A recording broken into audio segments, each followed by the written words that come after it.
The Wonderful Wizard of Oz. Chapter 5. The Rescue of the Tin Woodman. When Dorothy awoke, the sun was shining through the trees and Toto had long been out chasing birds around him and squirrels. She sat up and looked around her. There was the Scarecrow, still standing patiently in his corner, waiting for her. "We must go and search for water," she said to him. "Why do you want water?" he asked. "To wash my face clean after the dust of the road, and to drink, so the dry bread will not stick in my throat." "It must be inconvenient to be made of flesh," said the Scarecrow thoughtfully, "for you must sleep, and eat and drink. However, you have brains, and it is worth a lot of bother to be able to think properly." They left the cottage and walked through the trees until they found a little spring of clear water, where Dorothy drank and bathed and ate her breakfast. She saw there was not much bread left in the basket, and the girl was thankful the Scarecrow did not have to eat anything, for there was scarcely enough for herself and Toto for the day. When she had finished her meal, and was about to go back to the road of yellow brick, she was startled to hear a deep groan nearby. "What was that?" she asked timidly. "I cannot imagine," replied the Scarecrow, "but we can go and see." Just then another groan reached their ears, and the sound seemed to come from behind them. They turned and walked through the forest a few steps, when Dorothy discovered something shining in a ray of sunshine that fell between the trees. She ran to the place and then stopped short, with a little cry of surprise. One of the big trees had been partly chopped through, and standing beside it, with an uplifted axe in his hands, was a man made entirely of tin. His head and arms and legs were jointed upon his body, but he stood perfectly motionless, as if he could not stir at all. Dorothy looked at him in amazement, and so did the Scarecrow, while Toto barked sharply and made a snap at the tin legs, which hurt his teeth. "Did you groan?" asked Dorothy. "Yes," answered the Tin Man. "I did. I've been groaning for more than a year, and no one has ever heard me before or come to help me." "What can I do for you?" she inquired softly, for she was moved by the sad voice in which the man spoke. "Get an oil can and oil my joints," he answered. "They are rusted so badly that I cannot move them at all. If I am well oiled I shall soon be all right again. You will find an oil can on a shelf in my cottage." Dorothy at once ran back to the cottage and found the oil can. And then she returned and asked anxiously, "Where are your joints?" "Oil my neck first," replied the Tin Woodman. So she oiled it, and as it was quite badly rusted, the Scarecrow took hold of the tin head and moved it gently from side to side until it worked freely. And then the man could turn it himself. "Now oil the joints in my arms," he said. And Dorothy oiled them, and the Scarecrow bent them carefully until they were quite free from rust and as good as new. The Tin Woodman gave a sigh of satisfaction and lowered his axe, which he leaned against the tree. "This is a great comfort," he said. "I have been holding the axe in the air ever since I rusted, and I'm glad to be able to put it down at last.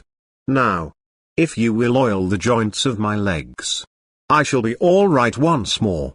So they oiled his legs until he could move them freely, and he thanked them again and again for his release, for he seemed a very polite creature, and very grateful. "I might have stood there always if you had not come along," he said. "So you have certainly saved my life. How did you happen to be here?" "We are on our way to the Emerald City to see the Great Oz," she answered. "And we stopped at your cottage to pass the night." "Why do you wish to see Oz?" he asked. "I want him to send me back to Kansas, and the Scarecrow wants him to put a few brains into his head," she replied. The Tin Woodman appeared to think deeply for a moment.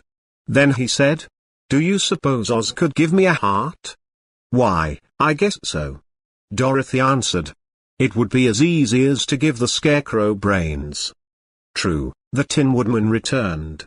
"So, if you will allow me to join your party, I will also go to the Emerald City and ask Oz to help me." "Come along," said the Scarecrow heartily, and Dorothy added that she would be pleased to have his company. So the Tin Woodman shouldered his axe and they all passed through the forest until they came to the road that was paved with yellow brick. The Tin Woodman had asked Dorothy to put the oil can in her basket. "For," he said, "if I should get caught in the rain, and rust again, I would need the oil can badly." It was a bit of good luck to have their new comrade join the party. For soon after they had begun their journey again they came to a place where the trees and branches grew so thick over the road that the travelers could not pass. But the Tin Woodman set to work with his axe and chopped so well that soon he cleared a passage for the entire party. Dorothy was thinking so earnestly as they walked along that she did not notice when the Scarecrow stumbled into a hole and rolled over to the side of the road. Indeed, he was obliged to call to her to help him up again. "Why didn't you walk around the hole?" asked the Tin Woodman. "I don't know enough," replied the Scarecrow cheerfully. "My head is stuffed with straw, you know. And that is why I am going to Oz to ask him for some brains." "Oh, I see," said the Tin Woodman. "But, after all, brains are not the best things in the world. Have you any?" inquired the Scarecrow. "No, my head is quite empty," answered the Woodman. "But once I had brains, and a heart also, so, having tried them both, I should much rather have a heart." "And why is that?" asked the Scarecrow. "I will tell you my story, and then you will know." So, while they were walking through the forest, the Tin Woodman told the following story. "I was born the son of a woodman who chopped down trees in the forest and sold their wood for a living. When I grew up, I too became a wood chopper. And after my father died I took care of my old mother as long as she lived. Then I made up my mind that instead of living alone I would marry, so that I might not become lonely. There was one of the Munchkin girls who was so beautiful that I soon grew to love her with all my heart. She, on her part, promised to marry me as soon as I could earn enough money to build a better house for her. So I set to work harder than ever. But the girl lived with an old woman who did not want her to marry anyone. For she was so lazy she wished the girl to remain with her and do the cooking and the housework. So the old woman went to the Wicked Witch of the East, and promised her 2 sheep and a cow if she would prevent the marriage. Thereupon the Wicked Witch enchanted my axe. And when I was chopping away at my best one day, for I was anxious to get the new house and my wife as soon as possible, the axe slipped all at once and cut off my left leg. This at first seemed a great misfortune, for I knew a one-legged man could not do very well as a wood chopper. So I went to a tinsmith and had him make me a new leg out of tin. The leg worked very well, once I was used to it. But my action angered the Wicked Witch of the East, for she had promised the old woman I should not marry the pretty Munchkin girl. When I began chopping again, my axe slipped and cut off my right leg. Again I went to the tinsmith, and again he made me a leg out of tin. After this the enchanted axe cut off my arms, one after the other, but, nothing daunted, I had them replaced with tin ones. The Wicked Witch then made the axe slip and cut off my head. And at first I thought that was the end of me. But the tinsmith happened to come along, and he made me a new head out of tin. I thought I had beaten the Wicked Witch then, and I worked harder than ever, but I little knew how cruel my enemy could be. She thought of a new way to kill my love for the beautiful Munchkin maiden, and made my axe slip again, so that it cut right through my body, splitting me into 2 halves. Once more the tinsmith came to my help and made me a body of tin, fastening my tin arms and legs and head to it, by means of joints, so that I could move around as well as ever. But, alas, I had now no heart, so that I lost all my love for the Munchkin girl, and did not care whether I married her or not. I suppose she is still living with the old woman, waiting for me to come after her. My body shone so brightly in the sun that I felt very proud of it, and it did not matter now if my axe slipped, for it could not cut me. There was only one danger, that my joints would rust, but I kept an oil can in my cottage and took care to oil myself whenever I needed it. However, there came a day when I forgot to do this. And, being caught in a rainstorm, before I thought of the danger my joints had rusted, and I was left to stand in the woods until you came to help me. It was a terrible thing to undergo. But during the year one stood there I had time to think that the greatest loss I had known was the loss of my heart. While I was in love I was the happiest man on earth, but no one can love who has not a heart, and so I am resolved to ask Oz to give me one.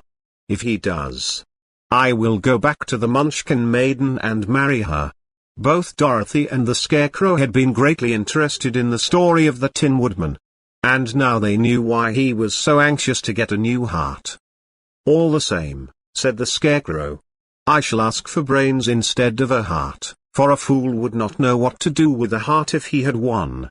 I shall take the heart, returned the Tin Woodman, for brains do not make one happy, and happiness is the best thing in the world. Dorothy did not say anything, for she was puzzled to know which of her two friends was right, and she decided if she could only get back to Kansas and Aunt Em, it did not matter so much whether the Woodman had no brains and the Scarecrow no heart, or each got what he wanted. What worried her most was that the bread was nearly gone, and another meal for herself and Toto would empty the basket. To be sure, neither the Woodman nor the Scarecrow ever ate anything, but she was not made of tin or straw, and could not live unless she was fed. Esse vídeo já acabou. É só apertar que tem mais um. Também não esqueça de se inscrever no canal e ativar as notificações.